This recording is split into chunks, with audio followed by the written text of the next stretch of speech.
Okay, welcome to the episode of Let's Know Buffalo. Our guest today is Ed Samoel. Yep. All right, I got it. Jeez, it's not hard, but anyways, so grew up in Buffalo. You're That's currently living in Rochester. Yes.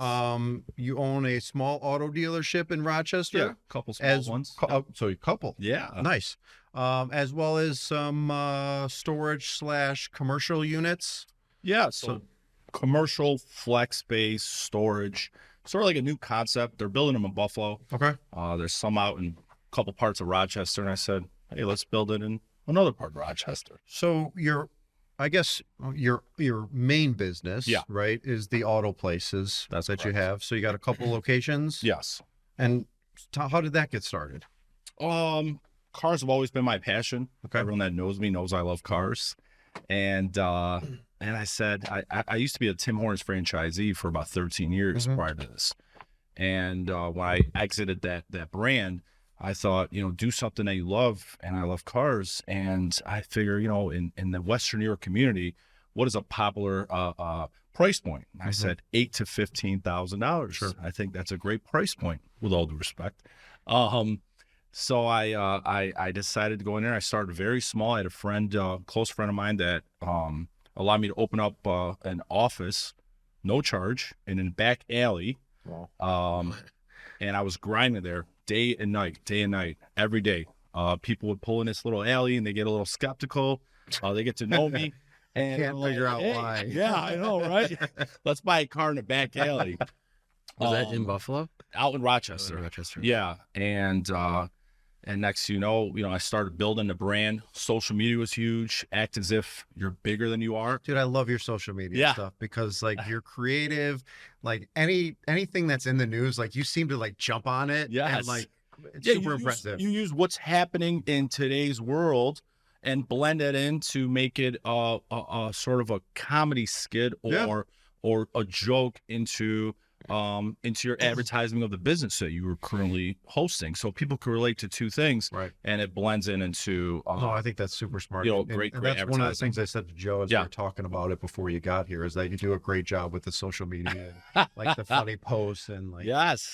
there's some sensitivity, right, in the field that I'm in, right, real estate salesperson, that you want to be creative and funny, but you start offending people, and you're like, It is. Even with my retail stores, Listen, don't my social media was locked up. I get private messages sometimes from some very upset people that you just have to block. Well, if you're not pissing people off, you're not doing. I mean, it's funny. It's not too much. It's not too little, Sure. but you got to take risks. But at the end of the day, if you're at a point in your life and you don't give a shit and you want Right. to live the way you want to, don't do business with me. Yeah, Right. that's absolutely right. That's my personality. Right. There's plenty of car places. There's Plenty. plenty of real estate agents. There's plenty of retail Having places. comedy though in your in ads in general, I think it's just it's an awesome way to do it, because it's not annoying people. Right. When you're just please buy something from me. Right.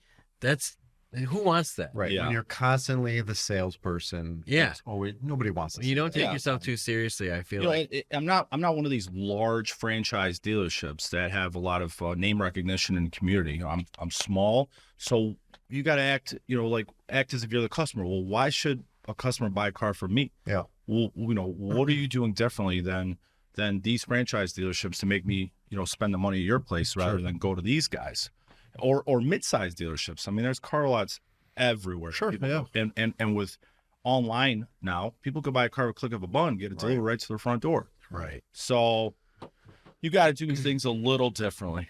No, it's Yeah. great. It seems to be working for you. But yeah, 8 years now. I've got a partner at my second location. He does pretty well. Try to keep our costs low. We don't have detail guys. We don't have salespeople. Sure. Our rents are pretty affordable. So you got to keep things in line so that you can put money in your pocket. Sure. Yeah. What about inventory? I know some online auction places. There's Odessa down the street here. Where your inventory, there's trade-ins. Are you like one of the big dealerships where you can trade-ins, or are you buying inventory, fixing it up and reselling it? So how do you operate? So I got a unique situation. So I buy vehicles exclusively from franchise dealers at these auctions. Okay. So when you're buying a car with 100,000 miles, they don't really put those on their lots. Right. So I'm the guy that buys those car lots. They're modern looking. Sure. So for example, there's a Silverado on my car lot that's 16 and change. At the mid-level car lots, they're about 20,000. And at the larger dealerships, don't touch them. So I'm buying them. We use a third-party shop that does New York State inspections. They go through them. They take care of the New York State inspection items. We get them cleaned up. The auctions themselves fully detail these cars for you before they're even run through the line. Wow. Because the better they look. The more I'll spend $500 more to have a car, detailed. It'll look better than the car going through with like French fries in the back seat. And I've seen that. But I like that they're honest when they're running the vehicles through. They're telling us, hey, this vehicle, the drive shaft is going to need to be replaced. $600 repair. Where like a no-name car lot, for the most part, will run a car through because there's something above and beyond that. And those are the cars I don't want to touch. And I don't have my own mechanic, so I don't want to invest in that time and money to get a major repair done. Makes sense. Yeah, so it's sort of like that fine niche. But there's franchise auctions all over Rochester. Believe it or not, there's more out there than there is here. I mean, Rochester's a pretty big city. Like it is, but not as big as Buffalo. No. Now there's a lot of money in Rochester. Yeah. Which people don't realize. Yeah. Old money. Oh yeah. Yeah. There's money in New York. I tell people, there's a lot of money in New York. You just have to find it. A lot of it's leaving, but yeah, neither here or there. I'll stop. Right. Yeah. But when you were talking about you were working out of the back alley. How did you go from there to like opening your own locations? So I saw a little bit of success happening, and I said to myself, let's take it to the next level. And one day, this guy that knew me from the Tim Hortons, he was one of my Tim Hortons customers. He called me up and he said, I got an opportunity for you to open up shop out in an area called Macedon, New York. I said, where's Macedon? So I looked it up. It's out in the country. I go, come on. I'm in a city.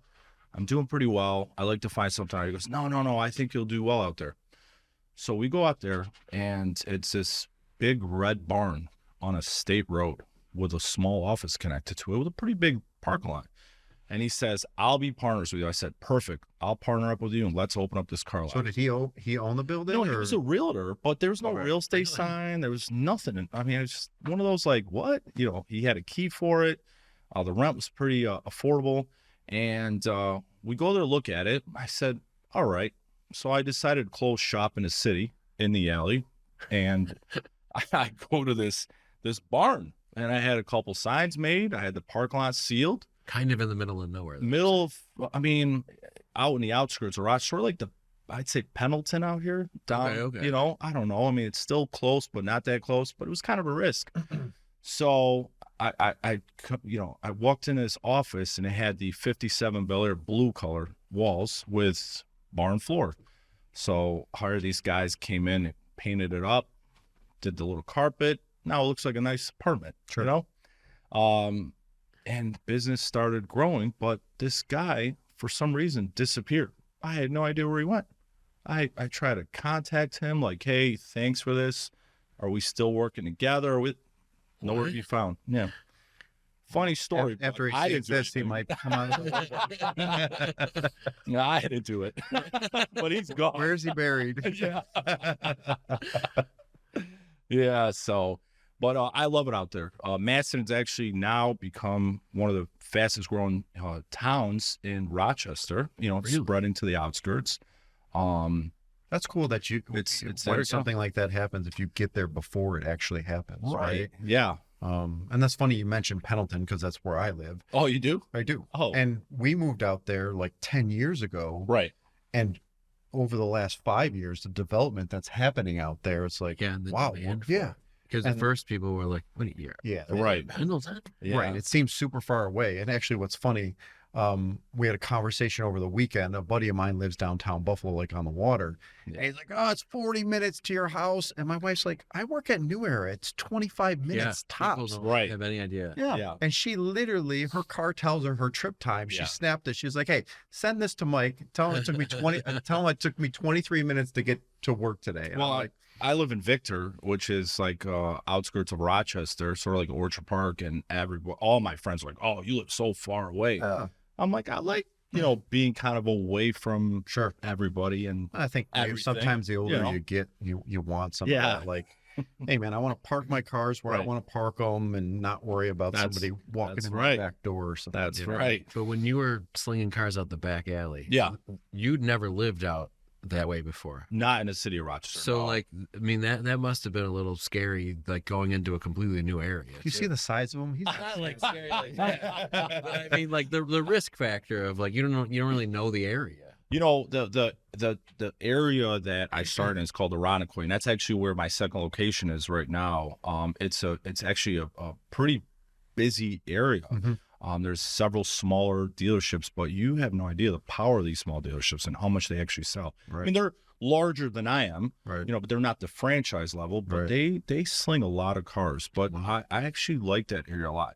See, Rochester's more spread out than Buffalo. Here you take Main Street and you can start in Clarence and end up downtown and pass through several cities. Out there, you're hopping on the 490 to get to different parts of Rochester. There's a lot of highway driving to get to different areas. So when I list a vehicle on the east side of Rochester, which is Macedon, a lot of people from Rochester do not want to drive there. They think it's, oh my God, it's a long time. Well, really, it's just 22 minutes. Sure.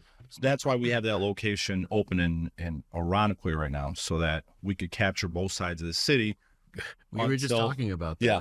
It seems like that's a thing in Rochester. Like there's like a line. Genesee River. They don't cross it. Yeah. And they actually, they make fun of each other too. There's a thing with the whole east side, west side thing. So it's hilarious. So you have locations in both locations until real estate one day gets to a point where we can get a one location to combine. Like right now we're starting to, we want to feel out what's more popular and where we want to be. I mean, having one larger location is the way to go. Okay. Yeah, but right now we just get business from both sides out, because Macedon is getting business from Syracuse, in between Syracuse and Ithaca and Corning, that whole neck of the woods. And then you got Rochester, and you get people coming in from Buffalo sometimes, so. When I had my retail stores, it was always interesting, like, seeing the traffic and comparing the numbers. And it was like, all right, well, at first do you think you have one big grand location, or do you say,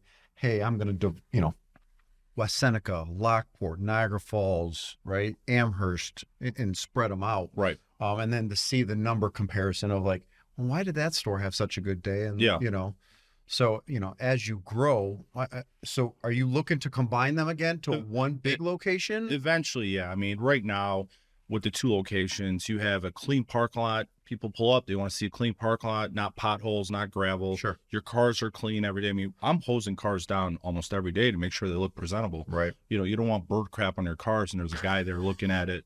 It's little stuff like that. You gotta, and it's a line from Boiler Room. I don't know if you guys remember that movie. Like, very well. Act as if. Yeah. You got to act as if you're the biggest guy in the room. You got to act as if, and I treat these small locations as if they're your large West Hers and Bob Johnsons. If you act as if you're big, you make the customer happy and comfortable when they pull into your parking lot. If they pull in, they see torn up paper mats in these cars and dust on the dash. Yeah. They're going to start thinking, what am I doing? Maybe I should go to the next guy. Well, that's like, you talk about that and putting that product out there, right? So with my rental properties, as dated as some of them may be, like when I buy these properties, it's new flooring, fresh paint, new light fixtures, new outlets. Like, it's like, I'm not reselling this or renting this place unless it's clean and crisp and I'm putting its best foot forward. And it's not going to market until it's completely done. Absolutely. Right? Like, I'm not going to start putting pictures and promote it until it's sexy. Right? And everything's done. You only make a first impression once. Yeah. And with competition nowadays, you cannot act as if you're the only guy in town, because there's several people that are renting apartments. There's several people selling cars. So you got to do something different or go above and beyond to make that customer happy. Act as if you're that person and they're there to look at your car, Yeah. So I would think that's something that's difficult with a car that's got 100,000 miles on, right? It's a difficult that the big boy doesn't want to mess, right? No, they don't. Yeah. Right. So you sell this vehicle, right? I mean, warranty, like how do you work with that? Like, somebody drives a car and they've been gone for 2 weeks and they come back and they say, "Oh, the window doesn't work." Yeah. Because that happens, right? So, but you're like, "Hey, you left with it. It was working, right?" Like, right. So how are you dealing with the used stuff like that? A lot of people think that a car with over 100,000 miles sold at a dealership is as is. It's not as is, my friend. Okay. No one knows this, but when you buy a car, there's an invoice that you get that says, obviously you get an invoice, but it says certification on there in small print. Your car has to be certified, ready for the road. And that means everything has to work for the most part, you know? So, power window is not something you want to, Oh, I was just using that as an example, no, but right? that is a good example because we live in Western New York. It's not, downtown Los Angeles or New Jersey where, you know what? You don't like it? Have a good day. It's a $10 repair on Amazon. Take care of it. Right. You don't want people to go out there and badmouth your well, that's the thing. business. Like Buffalo's so small, and Right. in Rochester, right? We're small compared to New York City or LA or Chicago, right? And that's what I always say. Like, you can only piss so many people off in this town before you go out of business, right? Like, if you're doing shit business, you're not going to last very long. Yeah, the lemon law warranty is they think it's just for vehicles under 100,000 miles, which is not true. You could literally buy a car from me. Not that I sell these, but with 200,000 miles on it. And you can go to a local shop and find something. It's a used car. And you can contact New York State. New York State will put you that dealership on a list of people who come investigate. They'll meet that customer, put the car on a lift with a LED flashlight, find something, not only the complaint, I'm sure they'll find something else. And guess what? You as a dealer got to fix it. You can't look at these customers and say, you bought it with over 100,000 miles. So the car has to be inspected. I don't have my own mechanics in-house. Right. A lot of dealerships have their own mechanics in-house. I hired out to 2 different shops in Rochester, certified shops, ASC certified shops. They take care of what needs to be taken care of on the New York State inspection list. And then we get the bill, stack of bills at the end of the month. So it takes some overhead off of you, but still puts overhead back on you by subbing it out, right? It's peace of mind subbing it out, not having your own mechanics, because finding mechanics nowadays is hard. I bet. And I just don't want to deal with it. And having the place and inventory of the pads and rotors and whatever. I don't want to deal with it. I'd rather just hire it out, fix what needs to be done. And well, it's a business model that works, and you've proven that it works, and you're growing. And no, that's always interesting to understand, because whether it's houses or cars, or it's still a flip game, right? You're buying a product at a good price, and selling it for a profit. Absolutely. Right. Whether you're fixing it or detailing it, or whatever you need to do to it. What are some of the best cars that run the best with a lot of miles on them that you see? All Hondas. Yeah. Hondas are absolutely untouchable vehicles. I mean, I think American cars like Chevys and Fords nowadays are up there as reliable as the Hondas and Toyotas. But back in the 2010s, 11s, 9s, those Hondas are absolute tanks. Yeah. That was your moneymaker. Is there specific vehicles that you're like? No. Or is it just kind of like you take what you can get a good deal on, and so you go through an auction, there's about 500 cars, and you just have to kind of know. There's just that feeling when you look at a vehicle. Like, is it really worth investing in all this to make a profit? So out of 500 cars, I average about 2-3 cars per auction. That's it. That is it. I can buy whatever I want, but do I want to deal with the stress and the work that needs to be done on some of these vehicles? It's just not worth it. I just feel like, I don't know. I feel like everything breaks so easily these days. Well, fortunately with Amazon, you could literally buy if you buy a car with a bumper that has a scratch on it or a crack, Amazon, you could buy a bumper for $75. Wow. On Amazon. Those days of $1,000 bumpers. I mean, Amazon has so many parts that they're the same. They're not OEM. You can buy OEM parts. I don't even think I knew that you could buy car parts on Amazon. Unbelievable. I know you can buy everything on Amazon. I mean, Silverados are known for the power window and lock switches to go out. When they get older, some of the windows stop working. You go to a dealer, they want $200 some for the switches. Do you know what brand new Escalades are known for? Transmissions. Blowing engines. Oh, did yours? Yeah. Wow. Unbelievable. Less than 10,000 miles on it. They replaced it under warranty. It's 8 months old. We just lost Cadillac as our sponsor. No, I love this. I think Cadillac's an absolute best I love car out there. Yeah, and they're taking care of it, but it's, it's a no but problem. Still though, because after they fix it, you're driving and you're like, well, 2 weeks later, the AC went, and I'm waiting for the call to get my vehicle back. My friend has a Corvette.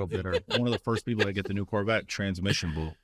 And General Motors corporate actually was like, do not touch the car. We're going to come get this because they're going to figure out, on the corporate level, what is going on with these transmissions. My buddy Tom, same thing. He had one of the first Z06s in Buffalo, transmission problem, and he went all last summer without the vehicle because they were working on it. Yeah. Brought like 3 guys in from Kentucky. Yeah. Couldn't fix it properly. Right. And now they're going to buy the vehicle back and put him on the list for I think one of the ZR1s. Oh. So he's going to make out. Right. But still, he lost time with this vehicle that, it is what it is. But they're making it right. Yeah. Same thing, transmission. Yeah. It's, a lot of these cars that were built during these COVID times. Yeah. Unfortunately. I had to wait 9 months to get more than 9 months. For the engine? Yeah. Just for the Escalade. To get the vehicle. Yeah. It was on order forever. Yeah. First world problems. Katie is trading in her Jeep today. She just got it inspected before she traded in, and they were that's nice of her. But she was you should give it back. I think it was you, but they were like, your tie rod's cracked. Wow. And she's driving around with it, and it's a 3-year-old Jeep. Yeah, well, I pulled up here in a Silverado off my lot going down Worley. I had to put in 4-wheel drive. These potholes were this big. Oh yeah, that's right. This is horrible. She didn't tell you how many curbs she drove over, though. No. Check the rash on those rims, man. These roads are pretty treacherous. It was a couple months ago.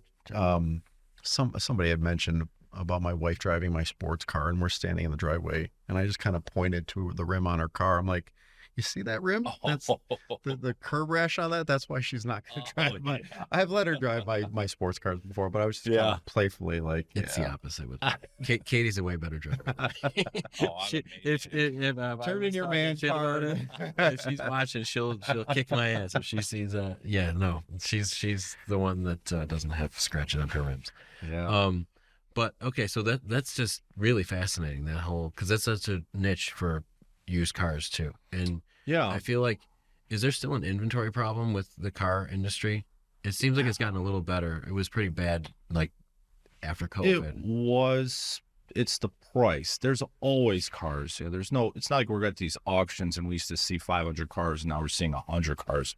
We never got to that point, but the prices, everything's increased. It's crazy. I was scrolling my Facebook Marketplace ads. I scroll them every day to look at old ads. And I was looking at ads back in 2018. I was selling the Lincoln Aviator with like 80,000 miles on it for $59.99. I mean, those trucks now are $10,000. Yeah. Retail. I was retailing them for $6,000. My F-350 I bought pre-COVID. Yeah. Well, 4,000 miles, lift, tires, suspension, turbo diesel for $57,000. I got 70,000 miles on it, and the blue book is $57,000. That's crazy. Yeah. So these auctions, it's sometimes I get a lot of friends that call me like, hey, can you get me a new so-and-so? And I'm like, that $40,000 car that you can get you at the auction is probably 37 at the auction. Retail is probably 41. Go buy it at a local franchise dealer. Yeah. You're going to get the warranty. You're going to get them to go through it for brakes and tie rods, and you get a like I said, a warranty with it. You buy it at the auction, you're responsible for taking care of all that stuff. So is it worth the $2,000, $3,000 you're going to save, for that kind of risk? It's not. It's just not worth it. Being in real estate, everyone asks us all the time, our price is going to come down, and the answer is most likely not. They're not. No, I can't see. It's the same thing with cars. Oh no, I get that same question all the time. Oh, these trucks are $16,000. I remember they used to be 13. I'm like, yeah, you're not going to see them going on either. Right. I go, actually, this $16,000 pickup truck, other places it's $19,000, $20,000. Right. It's the same with chicken wings. The price wholesale chicken, they're never coming down. No, we're paying $1.50 to $2 for one chicken wing. That's crazy. And the owners of the restaurants, I don't blame them because I know the cost of what everything, it takes. not just the wings. Yeah. And I've heard they're like, well, why would we reduce them when you're paying for them as they are? Yeah. And I'm like, 10 wings, like, $18 in some points. It's crazy. Insane. I remember during COVID, the owners of Matina's were telling me that they literally were just breaking even with the cost of their wings. Yeah. They kept them on the menu just to keep people happy. Right. But they were breaking even on it. Yeah, it's like that in all business. I mean, I'm ready to remodel the carpets in my one location, and I'm like, well, it still does the job. It's not that I can't afford to put a $500 rug in there, but if you start getting comfortable with doing this and doing that, doing this, then you're like, oh my God, I'm doing too much. I got to raise my prices. So if it's acceptable, it looks good, comfortable, just let it be another day, you know. So what's cool is like you went from owning Tim Hortons franchises to now starting your own car business, and so you, in true entrepreneur fashion, you've branched out and done some real estate developing. How do you go from selling cars and coffee to now into real estate? So like I was saying, I have a couple close friends that built this new concept. They're called flex spaces. So they're pretty big in major cities, and industrial parks. So what it is let's just say you are a plumber. You want to open up a plumbing company, and you have 3 vans, you have equipment, and you are trying to find a place to open your business. You're not going to run out of your house. Buying a building and having a parking lot, you're averaging probably $800,000, you know, for a decent looking building in some sort of an area. So what this concept is for these guys to come in there, rent a 1,200 square foot plus, because you could rent multiple units and just not have walls in between, that have floor drains, concrete pad, walls, ceilings, 18-foot ceilings, 16-foot garage doors, individual bathrooms, 8x10 bathroom. Pretty cutthroat, just a shell. But you could run your business out of there. You could park your vans out there. You can install shelving. You could build a loft, 18-foot ceilings. You can have stairs going up the side, have a loft upstairs with offices and carpets, and for a low cost. I mean, they're at $1,350. So do they all have physical addresses? So it's one address and then units. Okay. So I was just thinking of like collecting mail and bills. So that was a great question. Actually, I had to buy a cluster mailbox, they call it. It's one of those metal things with the pad. Yeah, I mean, pricey, but each tenant will have a key to have. Yeah, I mean, there's an appeal to that. Hey, like because I do know that when you're a business owner, and you're going for commercial loans, you got your personal address on there. They're like, are you really a business? Right. And when you have a physical address or an office, it's more private and more professional. Absolutely. Each tenant's going to have their own front door, their own back door. You can put a sign over each door that says, A and B plumbing, for example. I've got everything from the FedEx renting place for storage. It's right off the thruway. So again, businesses stretched out in that whole neck of the woods where people like that location because they can do business in other cities on both sides, so. Well, and being in real estate, I do some commercial and I get people that come to me. That's a huge problem in Buffalo. I'm like warehouse space. And then it's like, all right, well, I need warehouse space, but I also need it close to a throughway entrance because I can't travel 20 minutes to get to the throughway and then get on, or deliveries. I have friends that build these in Tonawanda somewhere right now, one building, if I'm not mistaken, and then a major real estate company, I believe, is building 16 buildings in one area. Wow. I read that in the Buffalo News, which is, wow, that's a lot of units. Yeah. A lot, but it's a great concept. I think it's going to be the next new thing for business, affordable rent, and I'm pretty excited for it. Yeah. So hopefully I'll see a vote tomorrow.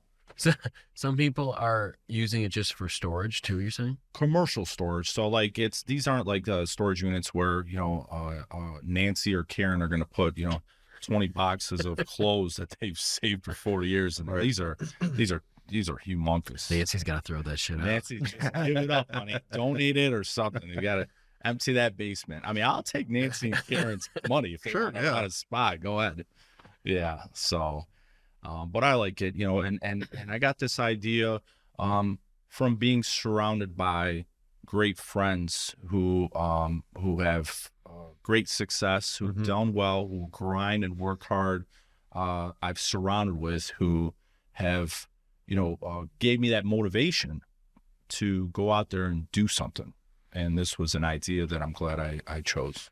Well, it's interesting that you say that, because I always say that, and I'm not the one that made this up, but when you start surrounding yourself with people that are successful and doing things like that, you see it's possible, right, to do what they're doing, and to duplicate it, and then you're like, oh, that wasn't so difficult. When before I thought it was impossible. I didn't know how to do it. I would have never thought of this idea. Actually, I have a friend of mine who's younger, our age, that's in Rochester, who's into real estate development, and him and I were just talking on the phone, and he was bringing up like some project that he was doing. He's building apartments on Rochester, and a lot of people, believe it or not, would listen to that conversation and hate on that. Be like, oh man, he's doing well, and I'm not. Where I actually hung up the phone. I was sitting in my office actually, and I'm like, I want to do something. So he motivated me to get off my ass and start looking at something. Well, that's what I'm saying is everybody wants to see you do well until you're doing better than them. Right. So because of that phone call, I get on realtor.com or one of those websites, and I saw land in Farmington, New York, where, our pal's from. Yeah. And I said, my God, this would be a great spot for this sort of concept. And from there, it was all up, all positive. And you built the building? Well, not me. I don't even know how to change the oil. I'm sorry.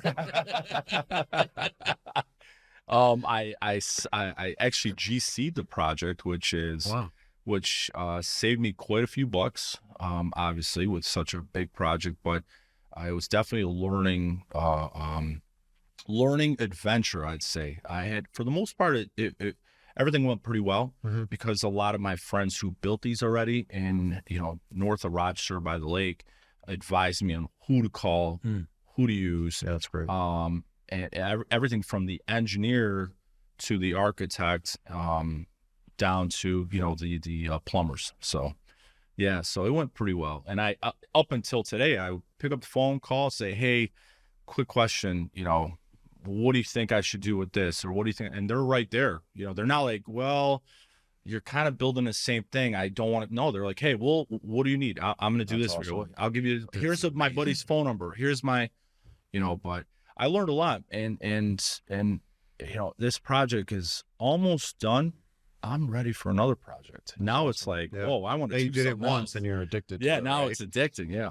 And you don't have to tell me numbers or talk numbers, but just curious, it sounds like a pretty big development and a lot of money, right? Like, how do you get something funded like that, or how do the financial, like, how do you even get started, right? Like, you got to buy the land, you got to buy the materials. Land is number one. That's more important than anything. Because you can't go to the bank and say, oh, I want to buy that land. They're like, well, there's nothing on it. Well, obviously being in real estate, everything right now, there's nothing cheap. There's no more, hey, Ed, I got this 2 acres, on Niagara Falls Boulevard, 150. Right. Those days are over. Right. I mean, so if you're paying, one of my friends is a home builder. He taught me this thing. If you pay too much for land, there's your profits on. Right. We don't care what you've done with the house, what you've built, and whatever. There's a lot of profit isn't just from the land. Sure. But obviously, I did pretty well with the vehicles. I saved some money.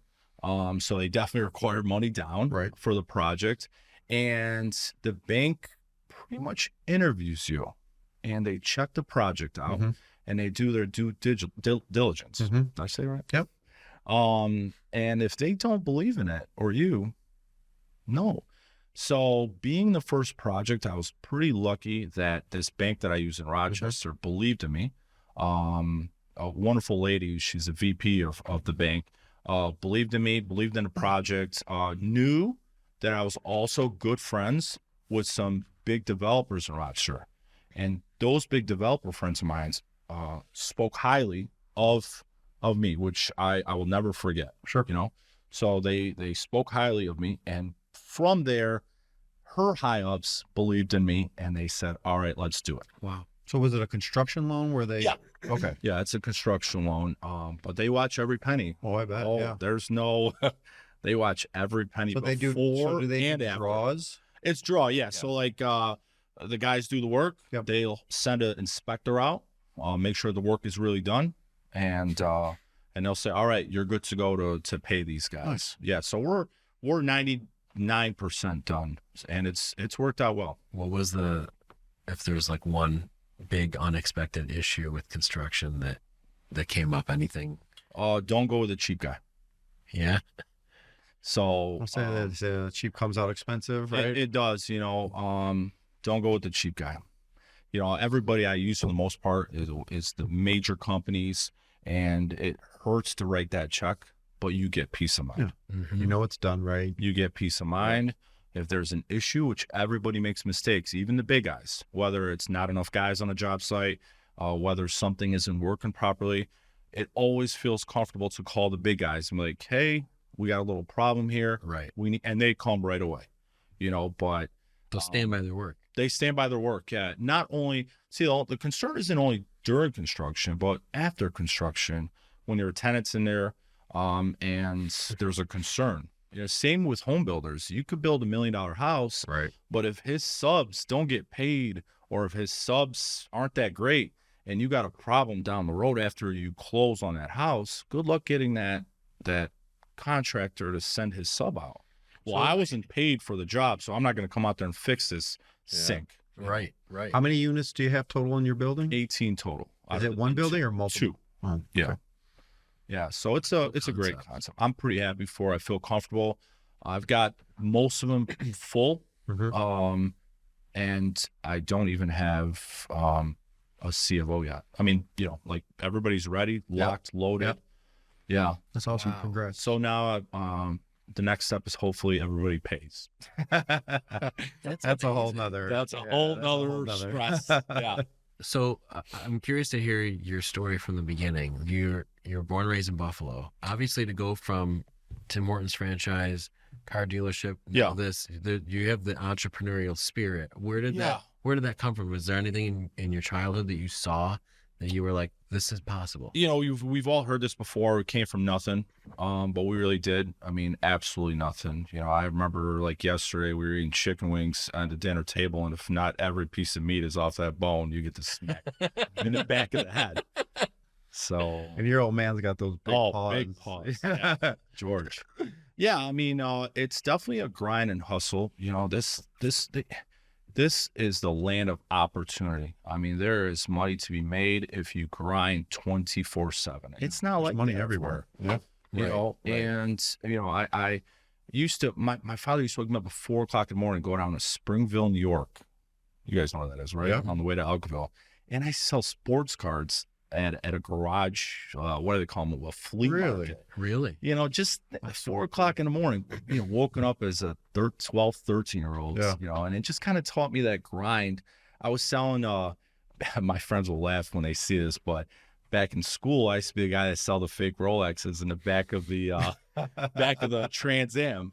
Out the Trans Am trunk, and they lay out the Rolexes. And I remember the VP at the time, vice principal, I saw her running out of the school, Williamsville South, and she's like, "Ed, what are you doing? You can't do this on school grounds." And there used to be people wrapped around it, and they were just buying these Rolexes right out of the trunk we would get from Toronto, Chinatown, Toronto. God, yeah, that's so funny. It was hilarious. So it's just the little stuff that you just grow up with. Yeah. But also being surrounded by that point you said with people that are grinders, hustlers. I mean, that wake up. I've got buddies that wake up at 5 a.m. and they're on their their office doing paperwork, and then they're at the job site. Just kind of sitting there staring at what could be done. It's wild how you see colleagues and friends doing what they do, and then you're almost you come up to their level. Yeah, I mean, it is. You're right. You're absolutely right. I mean, now that you do this project, you get people to start to believe in you. Like, "Hey, Ed, I'd like to talk to you about maybe doing this or doing that." Sure. It's just it just kind of gets there if you are surrounded by the right people. I think that's fair. Yeah. It's just like you said, from a young age though, you saw people grinding, you know. Yeah, I was working with my dad and his partner at the time, in regards to the Tim Hortons, and walked into Tim Hortons on, I think it's Sheridan, right here, Sheridan Drive, right by Niagara Falls Boulevard, and they got those slots at the entrance. One slot is if you want to work there, the other slot's if you want to be a franchisee. I used to work on Chippewa. I had a couple bucks saved, nothing crazy. I filled out a franchise application. I mailed it in, and I get a call from a lady at Tim Hortons corporate. It's like, you know, hey, we have a couple questions. We got your franchise application. I'm over here 23 years old. You know, I'm like, all right. So I answered a couple questions, and I don't think it was my wife at the time. I don't think we were married yet, but one thing leads to another, and we start interviewing these bigwigs from Tim Hortons corporate at the Marriott. This is crazy. And I'm over there, and I'm like, I don't even have the down payment that they require. I'm like, you know, I'm thinking in my mind, I'm like, wait till they ask for that money. I'm like, my mom and dad don't have it. I don't know anybody that's got it. So I had a couple bucks, you know, from working on Chippewa and whatever, grabbing those tips. And and next thing you know, they start telling us to drive up to Oakville on the way to Toronto 5 days a week. So, you know, at the time we quit our jobs and we started waking up 5 a.m. So we couldn't afford a hotel in Toronto to be up there for 6 days So a week. they didn't ask for the money yet? No money yet. Oh. And we start driving up there and we'd work all day from baking donuts to serving coffee. I mean, like, no pay, work, train. Meanwhile, the other people that were there were all offered stores. And and about 9 months later, I get a call like 7 o'clock in the morning, somewhere around there, real early. I was just waking up, and the lady, the franchise officer, whatever you may call it, were like, hey, we'd like to offer you a store. Congratulations. And I'm like, oh my God, I started crying. You know, told my parents, whatever. And they offered me either Erie, Pennsylvania or Victor, New York. And I'm like, what's Victor, New York? Right. You know? So her and I drive up to Victor, New York, and we're driving to this little tiny village. I'm like, this is kind of spooky. Like, we don't have anything like this in Buffalo. And they give us the address, and it's just like hill all the way down to the road. I'm like, how are they going to put a store here? What is it going to face the ground? Well, I'm thinking Rochester's closer than, Erie. I said, let's just do Rochester. So within 2 weeks, they had excavators digging this hill. So at what point were they like, hey, like, we need some money? When they started digging. Yeah. And and I was like, hey, here's what I got.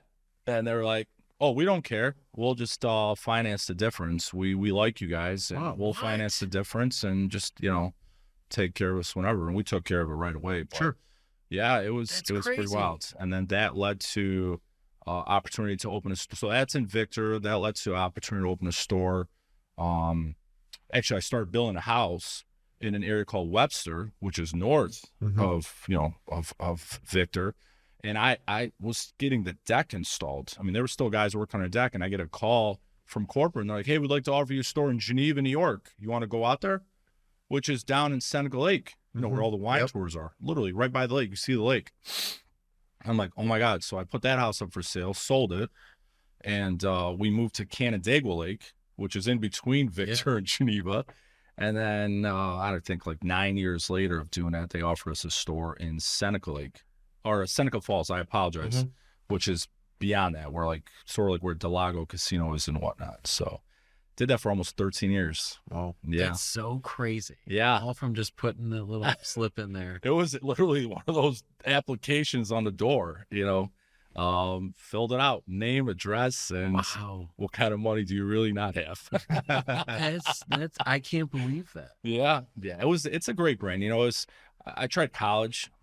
I sat in class, so I'm just like bored to tears. Oh my God. I just couldn't handle it. I got my daughter goes to UB right here.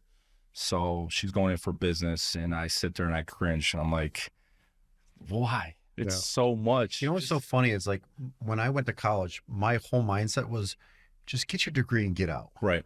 Like, I had that I was bored. I was always bored with school. But like I said, I told the story before. I hung drywall for a year out of high school, and I was like, I'm not going to fucking do that again. Yeah. Like, that's just not happening.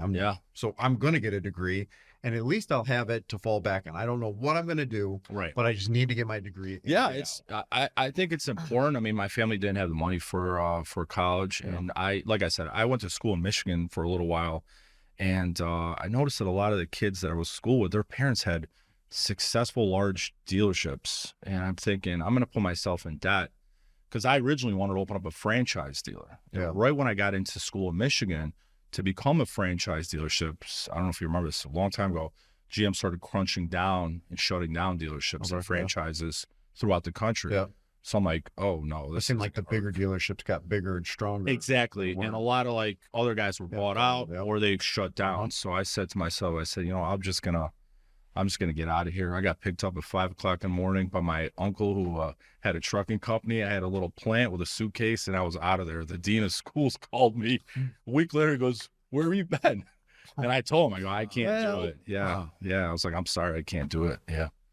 So, but Tim Hortons was like sort of like my college. It taught me a lot more. You learned 10 times more. 10 times the training. The financials, I had 120 employees. Wow. They were 24-hour stores. I think just the training of a franchisee, right? That you went through. I mean, that's going to serve you for the rest of your life, just to see how a real corporation. Yeah, I was going to say, did that translate into you running your business, what you learned from that? Yeah, I mean, absolutely. What I learned being a franchisee definitely gets used every single day now. That's probably the best business school you can go to. It is, yeah. And there's a lot of people that look at me sometimes like, why are you doing that? I'm like, because it's the right thing to do for what I'm doing. I mean, it's hard to explain. But, I get into my lot, and the first thing I do when I get out of my car early in the morning is pick up any kind of litter. Yeah. I mean, I was taught that at the Tim Hortons days. Like, first impressions, as you were saying earlier. You get out of the car, and the customer doesn't want to see, bagel wrappers all over the parking lot. It's a big pet peeve of mine when my cigarettes. Buy that shit, and they don't pick it up, or even walk in the door, and there's stuff on the carpet. I'm like, do you not see that? Right. It's just, I don't even want to get into it. I don't want to there's workforce. It's funny. There's, I won't name the fast food franchise, but there's one very popular one.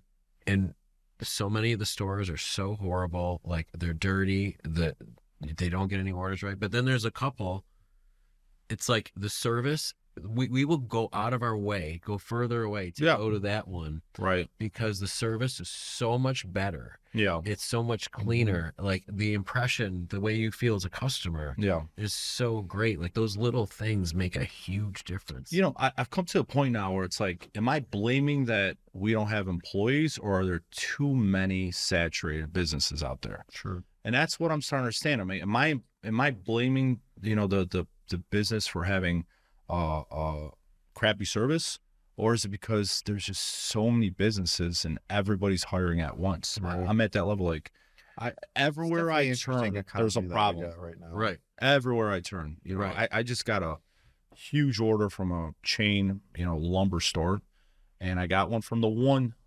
business, not to mention name, and they delivery on time, nice and clean. And then I went to the other business and I ordered from my second building. They were late by about 3 hours and lied to. So I had to pay drywallers to stand around, because they were drywalling the bathrooms. Right. And a lot of the sheets were broken, pretty bad. And the guys at the pro desk at one of these places was like, yeah, we'll call you back 2-3 days in a row. No one's called me. Nothing. Well, I know that second location you're talking about. I know that they sub out their deliveries now. Oh, they surely do. Oh, man. They surely are not pros. It's too bad, because they were my favorite at one time. Yeah, I know. We'll stop. Yeah. Wow.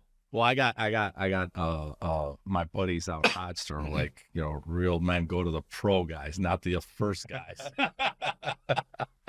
So I had to go. I'm like, you know what? I'm going to make my buddies happy. I'll go to the second guys next. And they ruined it. Wow. Yeah.